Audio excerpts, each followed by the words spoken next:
Ad una settimana dalla Giornata Internazionale del Libro, l'associazione EPEA, Ente per l'Educazione degli Adulti, guidata dal professor Elio Di Bella, ha dato luogo ad un dialogo sul tema Da animali a dei, traendo ispirazione dal saggio dello scrittore Yuval Noah Hara, intitolato Sapiens, Da animali a dei, breve storia dell'umanità. Relatore principale del dialogo, il professor Domenico Svettini.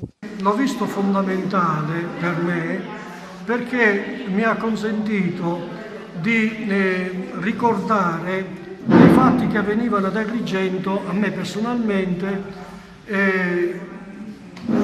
quando uscivo da scuola, dalle scuole elementari e ritornavo a casa.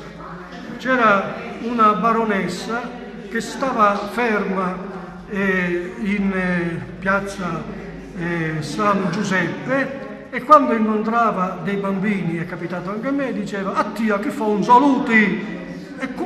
Chi si maleducato? Ma tomati cuè, topati cuè, e tu ne castà, e tu chi fa?" Eccetera. Questo fatto, con l'altro fatto che 2500 anni fa Socrate invitava gli ateniesi a conoscere se stessi, l'ho ritrovato molto esplicitativo nel libro Da animali a dei, dove in pratica si capì che una dello scatto evolutivo fondamentale è stato il pettegolezzo che provocò il passaggio da animale a Dio. L'altro fatto evolutivo fondamentale è stato conosci te stesso.